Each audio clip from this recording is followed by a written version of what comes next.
General Hospital spoilers reveal that there was something different in the air around Port Charles, a quiet hum of impending reckoning that hadn't existed before. It wasn't loud or obvious, but it was undeniably present, like the first subtle crack in a dam that had held back too many secrets for too long. And at the center of it all was a quiet, growing obsession.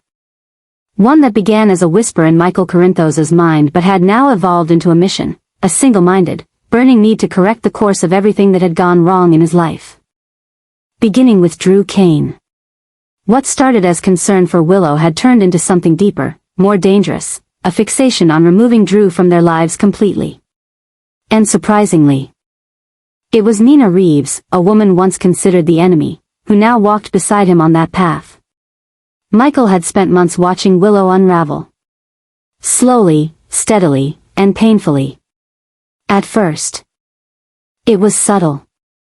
A tremble in her voice when she mentioned Drew. A look of forced happiness that didn't quite reach her eyes. Then it became harder to ignore. Her withdrawal from friends. Her growing anxiety. Her near-complete loss of contact with her own children. Michael had seen Willow at her strongest, fighting cancer with a resolve that humbled everyone around her. Now she seemed like a shadow of herself, and it enraged him that Drew was the one pulling her deeper into the darkness under the guise of love and protection. But this wasn't just about love anymore. This was about control, about truth, and about the realization that Drew wasn't who he pretended to be. It was Curtis who had first dropped the bomb, an offhand comment about Drew's involvement in a covert scheme to blackmail Portia. That revelation had flipped a switch in Michael's mind. If Drew could do that, what else was he capable of? How long had he been manipulating Willow behind the scenes?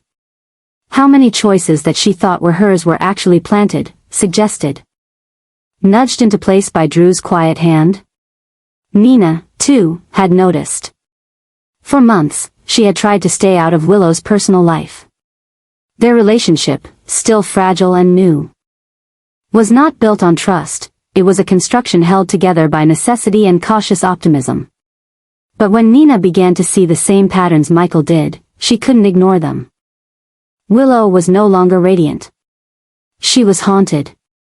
It reminded Nina too much of her own past, of being gaslit, of being told she was imagining things when her world was clearly unraveling. And that empathy turned to resolve. She couldn't stand by anymore, not when she had the power to do something. So they met. Not at a family gathering. Not during a crisis. But intentionally. Strategically. A silent truce forged in the quiet corners of the Metro Court, away from eyes that would never believe they were on the same side. They didn't like each other. That hadn't changed. But they both loved Willow in their own way, and that was enough. It started small, information exchanged, theories discussed. Michael mentioned Curtis's intel. Nina shared what she knew about Jacinda. They pieced together a timeline, a pattern, a series of manipulations that Drew had executed so flawlessly that no one had dared to question his motives. But now they were questioning everything. And as their investigation deepened, so too did the intensity of their alliance. It wasn't long before obsession bled into every corner of their lives. Michael began to lose sleep. Combing through financial records, campaign donations, security logs, anything that could prove Drew's duplicity. Nina found herself traveling to places she never thought she'd return to. Contacting people she'd long ago severed ties with, all in the name of uncovering the truth. Together, they arranged for Jacinda's return, offering her safety, anonymity, and a platform to expose the man who had dragged her into a spiral of manipulation and lies. When Jacinda finally returned to Port Charles, she did so with a quiet resolve that mirrored their own. Her statement was precise, damning, and deeply unsettling. Drew hadn't been drugged. He had orchestrated the entire incident to protect his image. He had manipulated Jacinda, paid her, and then threatened her into silence. It was everything Michael and Nina needed, and more. The aftermath was immediate. Whispers began to echo through the corridors of General Hospital. Drew's political ambitions came under fire. Media outlets started investigating. Allies distanced themselves. And Willow, heartbroken, confused, found herself at a terrifying crossroads. Drew insisted Jacinda was lying. That Michael and Nina were trying to destroy their happiness. But the doubt was there now, and it couldn't be erased. The obsession that had fueled Michael and Nina now became something else, a momentum too powerful to stop. Even as they achieved one victory, they saw new angles, new secrets, new leverage. And the deeper they went, the more they changed. Nina became more calculating, more willing to take risks she once would have run from. Michael became colder, sharper, unyielding in his pursuit of what he now saw as justice. They began to set new traps. A leaked recording here. A planted rumor there. Nina reached out to legislators Drew once counted as allies, dropping carefully worded concerns. Michael made sure certain journalists had access to Jacinda's signed affidavit. Every move was quiet, deliberate, and devastatingly effective. But with power came danger. The more they pushed, the more Drew began to suspect there was a greater conspiracy at play. He started investigating them, pushing back with his own resources, trying to expose what he now called a vendetta. He wasn't entirely wrong. What had started as a protective measure had now turned into a campaign, a calculated attempt to dismantle everything Drew had built. And Willow was the heart of it all. Her trust, her love, her safety, they were the reasons this war had started. But now, even she began to see that no one was telling her the full truth. She became distant from everyone. Trapped between a man she once thought was her salvation and two people who claimed they were saving her. Her anxiety deepened. Her health began to suffer. And the guilt began to grow, not in her, but in Michael. For a moment, he wondered if he had gone too far. But then he remembered Wiley. Amelia. The look in Willow's eyes when she asked why she hadn't seen them. The way she clutched her stomach at night when Drew walked away after another quiet argument. Michael couldn't stop. Not now. He needed to see this through. For them. For her. As for Nina, the obsession had transformed into something entirely new. She saw Drew now as a symbol of everything she had once been victim to: control, coercion, performance over truth. Taking him down wasn't just about helping Willow. It was about rewriting her own story. Reclaiming her power. Proving to herself, to Carly, to Port Charles, that she could do something that mattered. And so, the obsession grew. The battle lines hardened. And with each passing day, the war they had unleashed crept into the lives of everyone around them. What began as a quiet collaboration had become a firestorm, an unstoppable chain reaction that would either end in Drew's ruin or in the implosion of everyone involved. No one could say how it would end. But one thing was certain: nothing would ever be the same again. It started with a microphone, a podium, and a truth no one expected Tracy Quartermaine to ever say out loud. In a room full of flashing cameras and eager reporters, she delivered a blow to Drew Kane that cut deeper than any political scandal could. What was supposed to be a harmless press conference about healthcare policy turned into a public reckoning, a calculated moment in which Tracy shattered Drew's carefully constructed image. She exposed a secret he had worked tirelessly to bury, and with that, the foundations of his world began to tremble. But what no one realized then was that this wasn't just an attack. It was a beginning. The beginning of something darker, something that had been growing beneath the surface, an obsession, a shift. A new alignment of power that promised to take everything even further. For weeks, Tracy had been watching, waiting, calculating every move. She didn't just stumble onto Drew's secrets, she hunted them. And now, as she revealed only part of the truth to the world, she held something more dangerous close to her chest. She wasn't done. Not by a long shot. Because Tracy, as always, understood timing. She understood power. And above all, she understood the value of restraint. The real bombshell.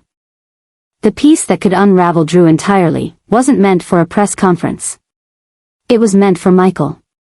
Because somewhere in the tangled web of blackmail, addiction, and manipulation was Jacinda, Drew's silent accomplice, his hired shield, the woman he paid off and abandoned. And Tracy had found her. She knew where Jacinda had been, what she had seen, and what she could say. But more importantly, Tracy knew who needed to hear it, Michael Corinthos. Michael, already deep in his own obsession with reclaiming Willow from Drew's grip, was becoming increasingly volatile. Ever since learning that Drew had manipulated circumstances around the ketamine scandal, he'd stopped seeing Drew as a man and started seeing him as a threat. Not just to Willow, but to the children. To everything Michael believed he had built. And now, with Tracy reaching out privately, inviting him into a deeper level of truth, his obsession found fuel. Tracy arranged the meeting in secret. No media. No agendas. Just her and Michael. Her voice was calm, deliberate, dripping with quiet satisfaction as she spoke. "There's more," she said. "More than what I revealed. And you need to know it before it's too late." She handed Michael a flash drive, encrypted, untraceable, and damning. On it were messages, payment records, and surveillance footage linking Drew directly to the orchestration of the ketamine scandal and his efforts to silence Jacinda permanently. It was irrefutable. It was dangerous. And it was exactly what Michael needed to take the next step in his mission to destroy Drew. But something shifted in Michael that day. It wasn't just vengeance anymore. It wasn't even just about Willow. It was about justice, justice for being lied to, for having his family dismantled, for watching Willow sink deeper into a life she didn't even recognize as a prison. And this obsession, this need to correct the past, was beginning to consume him. He started skipping meetings. He avoided his family. He spent nights reviewing evidence, crafting plans, manipulating public narratives. He wasn't just reacting to Drew anymore. He was preparing for war. Meanwhile, Tracy remained 2 steps ahead. She watched Drew scramble to repair his image, to convince Willow that he was being targeted. He called it character assassination. He painted himself as the victim. But none of it mattered. The cracks were already showing. Staffers were resigning. Donations were drying up. Supporters were turning their backs. And yet, Drew remained defiant, because he didn't know how much more there was to lose. What Drew didn't understand was that this wasn't just a political game anymore. It was personal for everyone involved. Tracy had her reasons, old grudges, perhaps. But also a sharp instinct that Drew was a destabilizing force in Port Charles. Michael had his, parental love twisted by fear, a need to protect Willow that had grown claws. Even Nina, once passive, now stood beside Michael in silent alliance, offering her own intelligence, her own leverage, knowing that removing Drew might be the only way to bring Willow back to herself. But the deeper they went, the more dangerous it became. Port Charles was no stranger to scandal, but what was brewing now felt different. It wasn't a single explosion, it was a slow, relentless unraveling. And at the heart of it was a new kind of obsession, not with power, but with correction. Everyone involved believed they were fixing something broken. But none of them could see how much they themselves were fracturing in the process. And then came the next adjustment, the next change in the storm. Jacinda returned. Under Tracy's protection and Michael's financial assurances, Jacinda walked into Port Charles not as a victim, but as a witness. She didn't hold back. She described in chilling detail how Drew had contacted her, instructed her to stage the incident, promised her safety and payment. She described the threats, the surveillance, the fear. And she named names. On record. Legally binding. Explosive. The fallout was immediate. Drew's campaign collapsed. Law enforcement opened a formal investigation. Willow, reeling, demanded space. And still, the obsession didn't stop. Michael began organizing legal action, working behind the scenes to strip Drew of custody rights. Nina funneled information to reporters. Tracy contacted her contacts in D.C. And Jacinda, while finally safe, became a living reminder of just how far Drew had gone, and how far they had all been willing to go to stop him. But the question now wasn't just about Drew. It was about what they had become. Michael, who once stood for honor, now plotted like a general. Nina, who once craved forgiveness, now craved leverage. Tracy, always cold and pragmatic, now smiled at the destruction she had orchestrated. And Drew? He was cornered. But he wasn't gone. Not yet. His silence turned to strategy. He began contacting his own allies, whispering of a conspiracy, of revenge, of a network determined to erase him. And he wasn't wrong. There was a network. It was just better organized than he ever imagined. The obsession that had started with one man trying to protect the woman he loved had now evolved into something no one could control.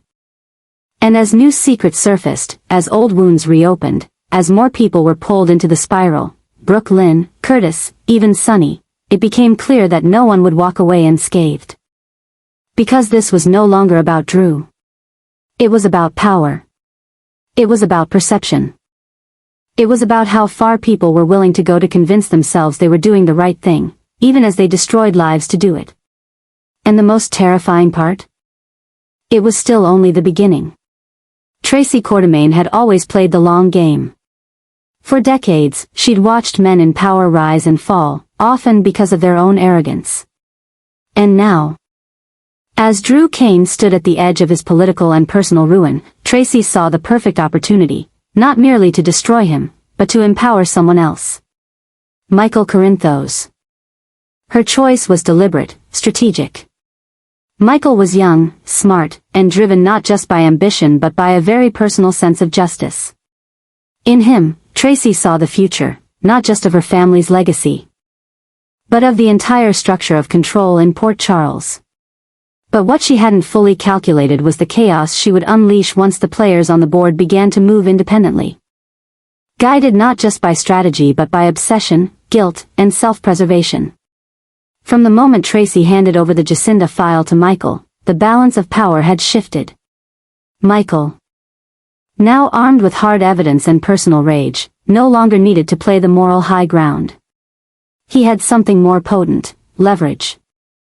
His goal was never vengeance for its own sake, it was always about protecting Willow, saving his children, and restoring a family dynamic that Drew had dismantled under the guise of love and redemption. But as his pursuit intensified, so did his reliance on allies he once distrusted, chief among them Nina Reeves. Nina had slipped quietly into the role of co-conspirator, her motivations hidden beneath layers of remorse and desperation. She had burned too many bridges, told too many lies, and broken too many hearts, especially Willow's. Her involvement in the scheme to sedate Drew and manipulate his public downfall was not just a favor to Michael, it was also a personal reckoning. Nina knew that if she helped expose Drew, she might just earn a sliver of forgiveness from the daughter she had so deeply wounded. But what she didn't expect was that her own sins were not as buried as she hoped. Because even as Tracy supported Michael's rise and Drew's fall, something darker began to rise behind the scenes, rumors, whispers, fragments of truth connected to a very different scandal. Someone had begun digging into the original manipulation of Drew. And this time, the spotlight wasn't just on Drew's behavior. It was on who had set him up. And Nina was front and center. Curtis, once a passive observer in this battle, started asking questions. He retraced Drew's timeline. He reviewed messages. He followed the money.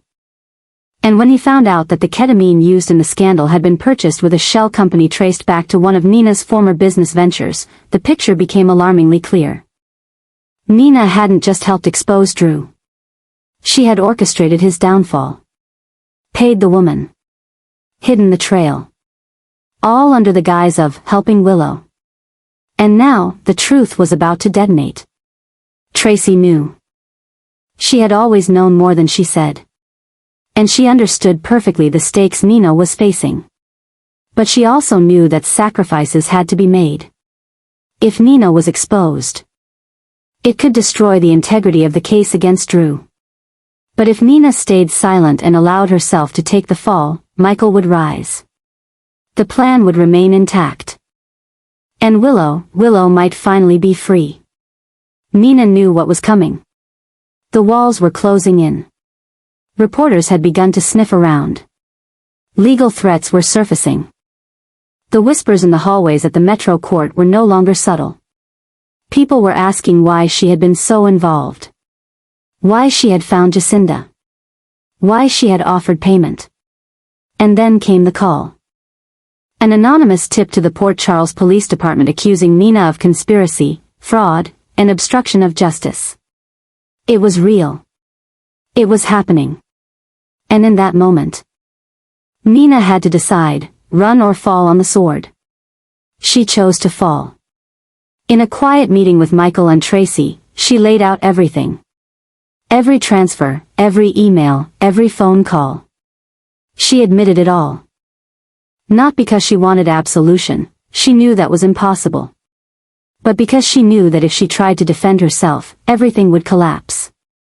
Drew would escape. Willow would suffer. And Michael would lose the advantage he had fought so hard to gain. Her crimes would be the shield that protected the mission. Tracy watched her with a cold sort of respect. There was no sympathy in her eyes, only understanding. Nina wasn't doing this out of nobility. She was doing it because she had no other choice. But that choice was still the right one. Michael didn't say much. His jaw was clenched. His hands shook slightly. He didn't want to owe Nina anything. He didn't want to see the humanity in someone who had caused so much damage. But he knew, in that moment, that she had given him everything. The chance to finish what they started. To bring Drew to his knees. And more than that, to make Willow see the truth. And so, the plan adjusted. Nina disappeared from public view. Statements were carefully worded. The press was redirected. Michael issued a quiet but firm legal motion, citing Drew's misconduct and seeking full custody of Wiley and Amelia. Tracy met with political operatives behind closed doors to ensure Drew's candidacy would be quietly retired. And Drew began to feel the true weight of isolation. But something had changed. The atmosphere in Port Charles was different now. This wasn't just about strategy anymore. It had become a storm of obsession, sacrifice, and shifting loyalties. Every new truth uncovered led to another lie buried.